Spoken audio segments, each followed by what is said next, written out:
How did Anga first meet Jackie?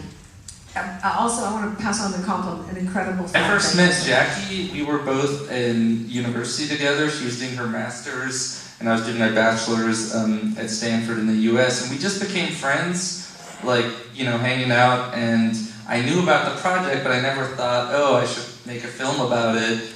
But about, you know, a couple of years into her exhibit, a gallery put out a book of their letters back and forth. And what struck me about these letters is there was something really unique and different about their friendship that I thought might, you know, be able to make a film. And so that we started working on that about 5 years ago, the film. And here we are. Yeah, it shows too. The long process of it, it really adds such an incredible depth to that journey. Other questions? I'm going to paraphrase, not as elegant as you. The audience member heard Anga pitch this film, and at the forum, I guess, a few years ago. Yep. Lisa, you did it. And I'm just going to paraphrase it. And it seems like from seeing the credits that they had to go through a lot of hoops to get some funding, and asked a lot of questions ahead of time before you shot anything. How are you going to structure it? How are you going to do this? How are you going to do that? And the question is, was that process helpful, or should they have just gotten out of the way and given you the money? That's right. It is always easier when people just give you money. I think for the creative process, no, it didn't make it easier. It took away time from the creative process, but I think in terms of building the profile of the film, especially in the US market, attending market event after pitch, after market event, after mentorship, helped tremendously, and it gave us a lot of additional information and mentors, resources, all the rest of it. But it's always easier when people just give you money. I'll just add to that. Was it difficult, particularly to overcome the hurdle that one of your main subjects you had no access to? Yeah, you know, I mean, in terms of that pitching, it was hard because I even had to pitch Lisa to get on board. So I was like pitching before we even started pitching. But yeah, it's definitely, you know, the first part of filmmaking is access. And, you know, we didn't really have access in a lot of ways. So, you know, I was like, oh, we're going to pitch this prison film, but we're actually never going to see the prison, and we're never going to go in the prison. We're going to pitch this, but it's also a relationship film, but you're actually never going to see the characters together, and you're never going to see one of them at all. But it's also this dream house film, but there's not going to be a dream house. It's not going to be good.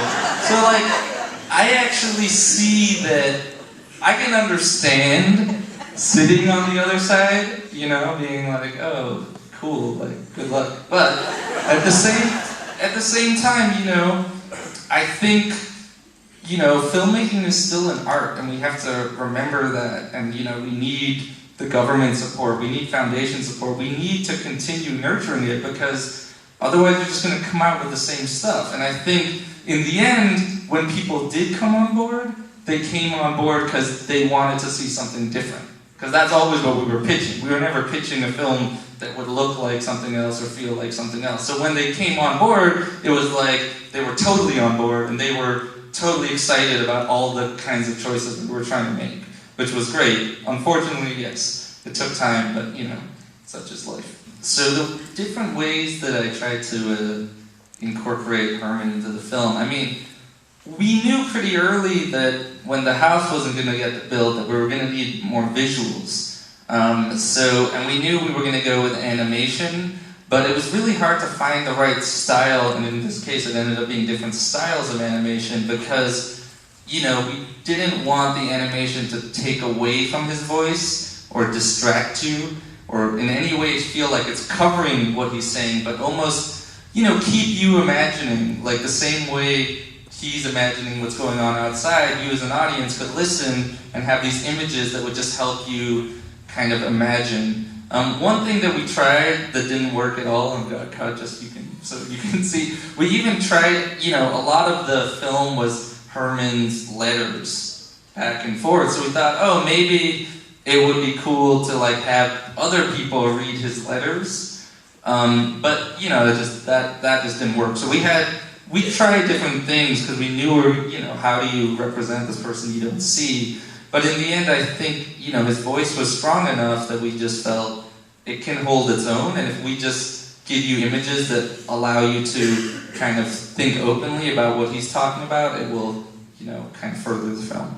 The comment was that he follows Angus follows, and the film follows Jackie, but in terms of Herman, how much did he know about what he was contributing to the film? I'm just going to shorten it down a bit, because I think...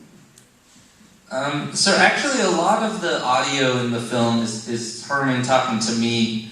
I mean, I had the recording device set up, you know, in my phone or wherever I was as much as possible, and then we tried to schedule times when either Jackie could be there or Vicky could be there, but it was also impossible to schedule because he's in solitary and he doesn't know when he's going to get access to the phone. So we would literally, you know, the film was made over months and years of like waiting for Herman to call, which might be once a week, might be once every 6 months, might be twice, you know, in a week. It really depended on what the prison was doing. So he was totally engaged and excited and knew we were recording and would like check and make sure that things, yeah, he definitely wants his story out as much as possible and thought that this would be another way of doing it.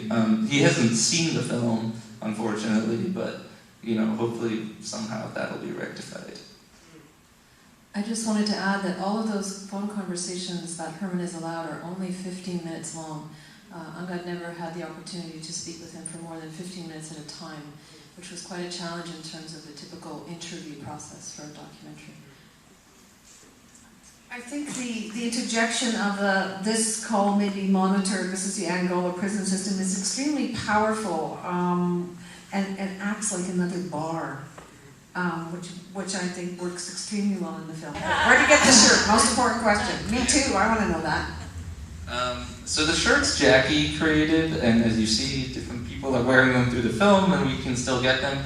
They're at Angola3action.org, and that site is linkable. If you go to our site, you can find that site, and that's where you get the shirt. I mean, there is advocacy going on around trying to free Herman and Albert, who are both still in solitary, as well as just, you know, for me, the film also is about just trying to raise awareness about solitary and change, you know, how we think about prisons and reduce the number of people we have there and in solitary in particular. And sorry, yes. Yeah, unless I'm mistaken, I think we only see one brief photograph of Herman in the film. Is there a reason for that, or did you want to keep him in the background visually? The comment was that in the film that there was only one brief photograph of Herman, I guess as an adult. And was that on purpose? Did you want to do that, or was that part of the strategy of the film? No, yeah, that was definitely on purpose. I mean, we didn't ever just show his photograph on the, you know, like put it up on screen. But you know, it was when Vicky was showing the photograph that you see him. And you know, we could have done that. A lot of that was a question throughout the editing process, even till the last minute. Like, would we put a picture in at some point, maybe at the end? And at the end of the day, you know, it goes back to what I was, you know, we decided that if this is a film about solitary, like, you shouldn't be able to see him. And maybe that's really frustrating, but hopefully the frustration isn't at us filmmakers, but more at the system that keeps him in solitary. And, you know, it'll keep you kind of in that imaginative space that he's in. So it was a choice at the end, and hopefully it will drive you to the website where you can see photos of him. So there were many, or at least drive you to continue learning about this case and about what's happening. But there was an effort to, you know, a managed frustration that we wanted to get across, because it is a very frustrating system. I mean, keeping somebody locked down for that long is very frustrating. I think at the premiere, at the first screening, you said really brilliantly that he couldn't come out of behind those bars. So if you'd taken the camera in and you'd seen him behind those bars, you almost would have felt differently as an audience with access. And I thought that was really a great comment. So I just thought I'd throw it in. I have a little bit of memory. There was someone at the back there I think I nodded at. Or were you just stretching? No? Okay, right there in the baseball cap. Approximately how long was the film shot? I noticed that there are 2 scenes where Jackie says her age, and one time it's 35, next time it's 38. So. Could you hear that at the back? Okay. So basically the question was how long did we shoot the film over? That's a good question because so let me answer it in the first way is the film takes place over approximately like 1.5 to 2 years in real time. Between 2007 and 2009 is the real time of like, you know, all the things that happen. He gets out of solitary, he gets put back in, da-da-da-da-da-da. But, you know, as you heard, it was a difficult film to fund. So we didn't always have the money to shoot. We really focused the money that we did have on shooting stuff that we knew was happening at that time. Because we were always like, oh, like, I can always go shoot that project, like her talking about the project with the No Bush project, because that's like before we even started.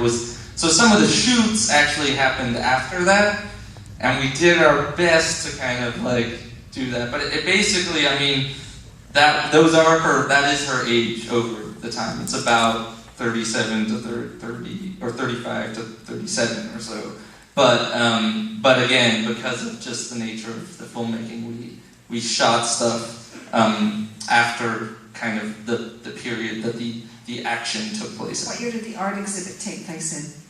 So the art opening that you see in the beginning of the kind of early in the film in New York was in 2007 in the fall, and that was kind of very early in the filmmaking process for me. That was, you know, maybe a couple months in, and then the art exhibit that you see later in the film is about 9 or 10. It's like the next year summer, so it's almost 9 or 10 months later that she opens in London. And in between there were lots of exhibits, and afterwards there were exhibits, but those were just the ones that we decided to cover. And I guess Lisa too, could they share a little bit about what kind of impact the film has had on them personally making the film?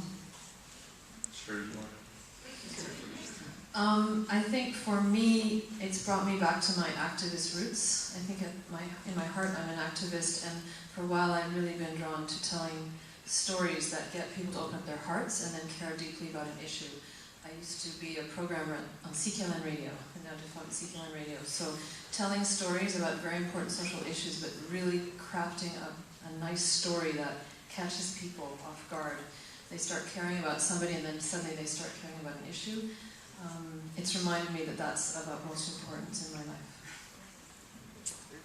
And for me, I think, you know, getting to know Herman is, you know, been an amazing experience. You know, I've actually gone to visit him, been down to the prison several times, and, you know, every time I talk to him, you know, he provides kind of the perspective that you see in the film, where he really allows you to take kind of notice of what's going on by him not being there.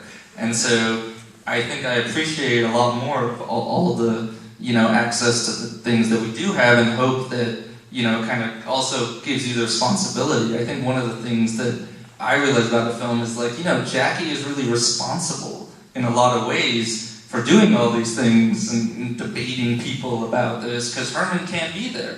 And so I took on a bit of that too, as somebody who was talking to him regularly and getting his word out to the world. But yeah, I mean, I'm really hopeful that he'll get to see it at some point. And so that will probably be the moment that I'll really be able to connect the whole experience. I also think that because Jackie is an activist, and so much of it is about activist art, and this film is about it, that's an extra layer of showing, yes, all of the arts can in fact make quite extraordinary art and be very political. They don't have to depoliticize.